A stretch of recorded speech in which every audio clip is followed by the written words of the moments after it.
Sebelum ada pertanyaan, kenapa saya mengajukan ini? Kami mengajukan ini bukan hanya untuk kami pribadi. Kami mengajukan ini untuk seluruh rakyat Indonesia. Agar kesewenang-wenangan dan kebrutalan yang terjadi pada saat penangkapan, penahanan itu tidak terulang lagi. Kalaupun ada, ini yang terakhir yang saya alami. Assalamualaikum warahmatullahi wabarakatuh. Waalaikumsalam warahmatullahi wabarakatuh. Ya, pertama-tama kita aturkan terima kasih dan rasa syukur kita kepada Tuhan Yang Maha Kuasa, Allah Subhanahu wa taala yang telah mengizinkan kita semua ya menjalankan sidang pra peradilan yang pertama ini alhamdulillah dengan lancar dan tanpa kurang suatu apa. Yang kedua, kita aturkan terima kasih kepada Pengadilan Negeri Jakarta Selatan yang dengan hakim tunggalnya tadi telah memulai persidangan dan dibantu dengan semua stafnya dengan baik. Insya Allah itu akan memudahkan semua proses kasus ini. Kemudian selanjutnya, kami juga mengaturkan terima kasih dan apresiasi sebesar-besarnya kepada termohon, ya, dalam hal ini Polda Metro Jaya yang diwakili kuasa hukumnya yang telah hadir dan kemudian mendengarkan dengan sangat baik dan kemudian juga bersedia untuk menjalankan agenda sidang sesuai dengan apa yang tadi telah dibacakan oleh Hakim Tunggal, yaitu besok pagi Polda Metro Jaya harus menyampaikan jawabannya. Kami juga mengaturkan terima kasih dan sebesar-besarnya ucapan kepada Kejaksaan Negeri Jakarta Selatan. Tadi diwakili juga oleh Pak Eko, Ibu Putri, dan satu lagi saya kurang tahu siapa namanya, ya Pak Jaksa, yang juga telah hadir selaku turut termohon. Dan itu luar biasa, bagus sekali. Jadi termohon dan turut termohon hadir. Yang lucu, tadi ada di tengah-tengahnya ada pihak yang tidak berkompeten, tiba-tiba maju ke depan dan ingin selaku turut termohon juga, ya. Padahal dia itu katanya lawyer, ya, katanya lawyer profesional, ya, inisialnya CS, ya. Sering kita lihat dia di antara para termul, ya. Itu sungguh memalukan, ya. Tiba-tiba mau ikut serta sebagai turut termohon. Itu nggak ada sejelek-jeleknya, sependek-pendeknya pengetahuan saya di dalam belajar ini, ya, dalam ilmu hukum, ya. Yang namanya pihak yang mengajukan diri intervensi itu hanya ada di perdata, ya, tidak ada di dalam pra peradilan itu tidak ada. Belajar di mana itu saudara CS itu, ya gitu, yang kemudian saya sudah lihat sering sekali berkuar-kuar dengan di samping para termul itu, ya, gitu. Jadi itu yang terjadi. Jadi ada pihak yang kita apresiasi dan ada pihak yang kita permalukannya. Sayang saya tidak menggunakan kaos yang biasanya tertulis malu bro. Kalau ada saya buka kaosnya, saya tuliskan itu malu bro kayak gitu tuh, ya. Udah katanya belajar selaku kuasa hukum merah putih, ya. Merah putih biru hitam itu namanya. Ya nggak jelas itu. Dan tadi intinya sudah dilakukan pembacaan apa yang kita harapkan nanti secara detail, ya, kemudian apa yang kita lakukan, petitum depositanya juga nanti akan disampaikan oleh kuasa hukum saya, ya, ada Pak Refli Harun, ada juga Pak Gafur Sangadi dan juga tadi beberapa yang ada, dan kita sudah sampaikan apa yang kita mohonkan di dalam pra peradilan ini. Intinya adalah tentang tindakan penangkapan, kemudian upaya penahanan yang tidak sesuai dengan hukum yang ada. Tadi secara detail disampaikan, tidak adanya izin dari RT RW, tidak adanya pemberitaan atau penetapan dari pengadilan, kemudian dilakukan dengan tidak sesuai dengan KUHP yang baru, ya, kemudian tidak juga dilakukan sesuai dengan peraturan perundang-undangan yang berlaku. Jadi alhamdulillah tadi juga Hakim Tunggal mengatakan proses ini akan berlangsung dengan cepat, ya, insya Allah akan berlangsung selama 7 hari kalender, ya. 7 hari kerja, sehingga besok akan langsung dinyatakan jawaban dari Polda. Kemudian juga kalau ada replik besok juga akan kita sampaikan, duplik besok juga akan kita sampaikan. Selanjutnya proses akan berlangsung dan insya Allah putusannya, insya Allah, ya, kalau saya tidak salah tadi mohon dikoreksi, tanggal 7 Juli tahun 2026. Kami mohon kepada masyarakat, intinya begini, sebelum ada pertanyaan, kenapa saya mengajukan ini? Kami mengajukan ini bukan hanya untuk kami pribadi. Kami mengajukan ini untuk seluruh rakyat Indonesia. Agar kesewenang-wenangan dan kebrutalan yang terjadi pada saat penangkapan, penahanan itu tidak terulang lagi. Kalaupun ada, ini yang terakhir yang saya alami.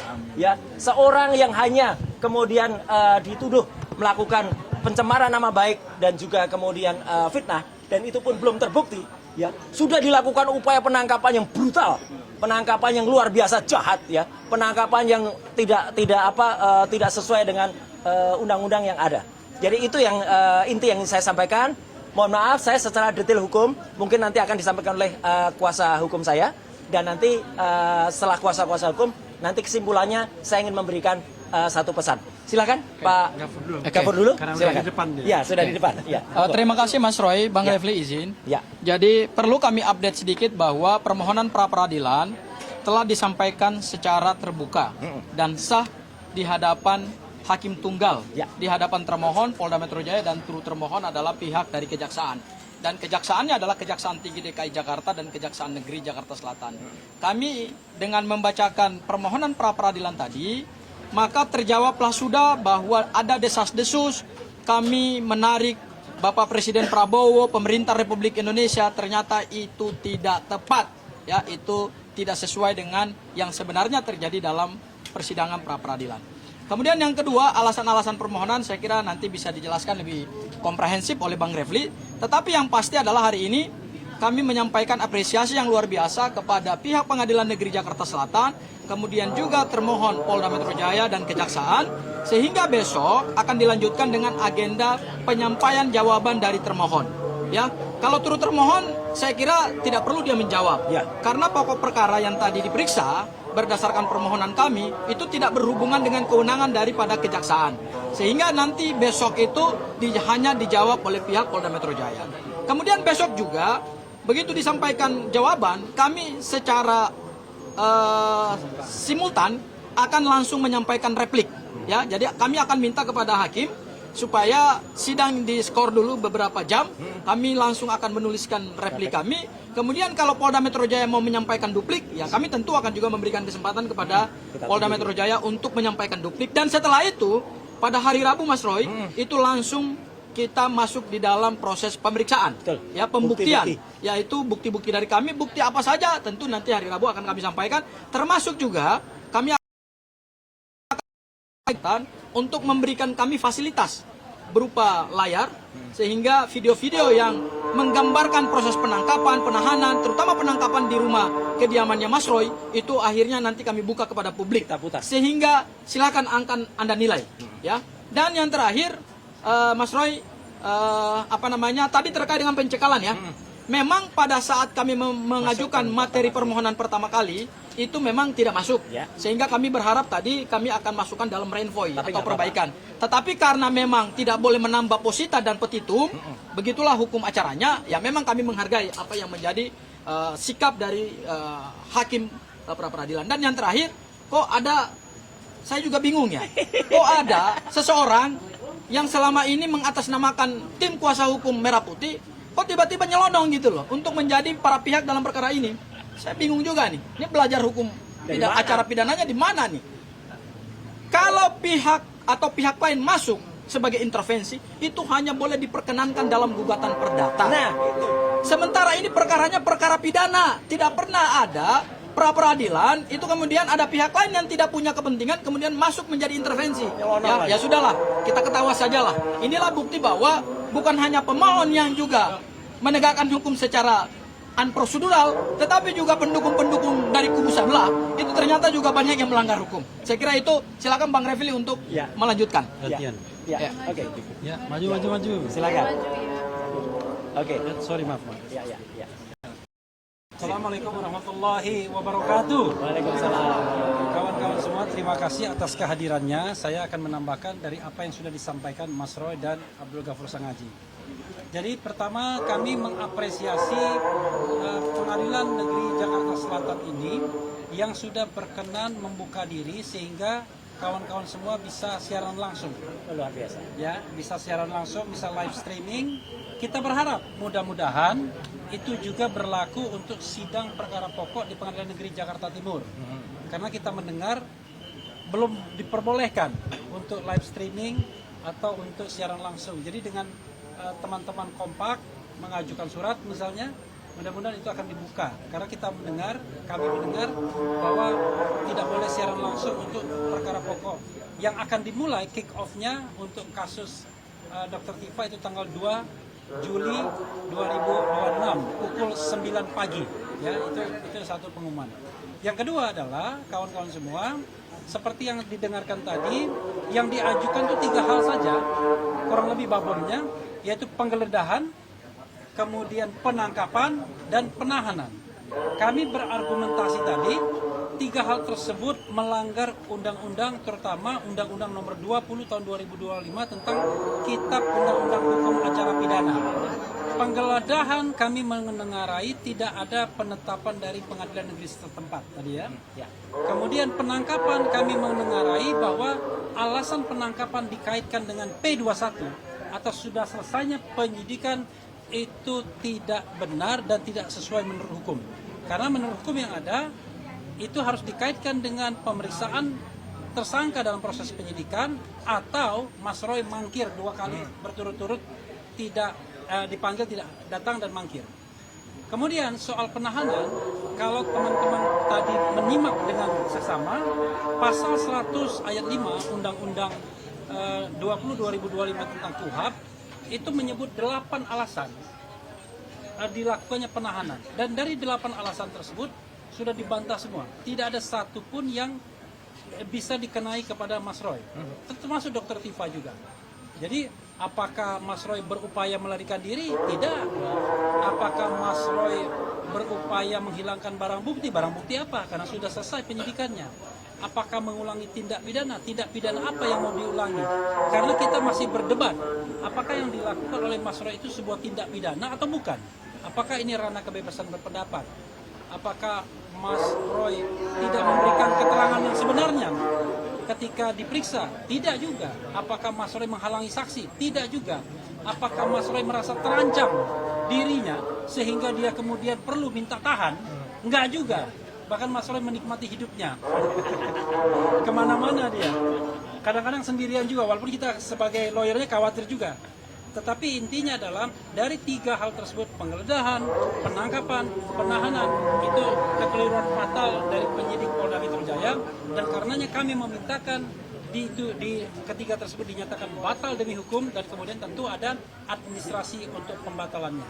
Mudah-mudahan apa yang kami sampaikan ini bisa dikabulkan oleh Hakim Tunggal Pra-Peradilan Pengadilan Negeri Jakarta Selatan. Terima kasih. Wassalamualaikum warahmatullahi wabarakatuh. Penutup, Ayah ada? Ada pertanyaan, ada pertanyaan. Ada pertanyaan. Saya terakhir saya ingin mengucapkan terima kasih. Tadi saya didampingi selain Pak Refli Harun oleh Pak Gafur Sanaji, Pak Ristan, Bu Soraya, dan juga Pak Yasena, dan juga beberapa yang lain yang tercatat tapi belum berkesempatan untuk kemudian tadi dapat. Hal yang penting ini saya juga, karena ini update ya yang saya sampaikan berhubungan dengan tadi. Besok itu rencananya saya akan diundang oleh Polda Metro Jaya untuk melakukan klarifikasi atas laporan saya terhadap dokter palsu Rismon Asiulan Sianipar ya, yang telah melakukan tuduhan saya terhadap barang-barang Kemenpora. Tapi karena kepentingan dari sidang pra-peradilan yang sangat-sangat penting untuk saya hadir di sini besok, maka teman-teman saya sampaikan sekali surat sudah juga meluncur ke Polda Metro Jaya. Saya minta untuk pemeriksaan di Polda Metro Jaya di reschedule karena itu toh saya yang mengajukan laporannya.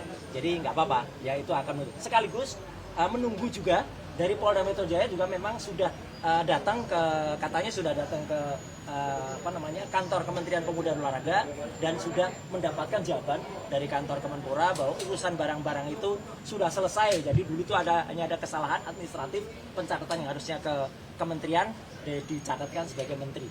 Dan itu sudah ada putusan juga dari Pengadilan Negeri Jakarta Selatan bahwa gugatan dari menteri sudah saya, Mas Imam Nahrawi, itu sudah dicabut, jadi sudah dibatalkan. Artinya saya sudah inkrah memenangkan perkara itu. Amin. Jadi tambahan saya cuma itu.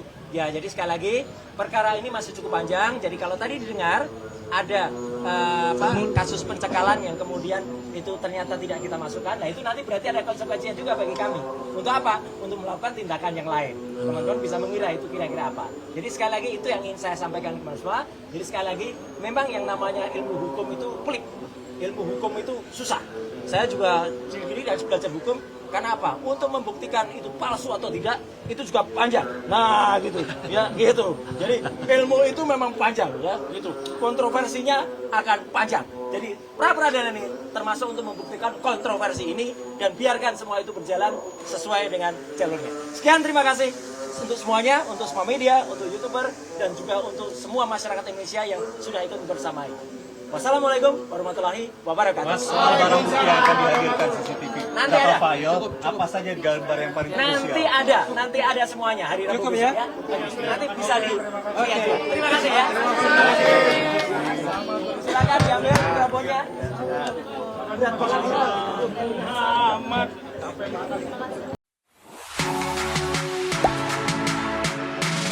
Gak sempet baca? Dengerin aja, klik icon text to speech di okezone.com.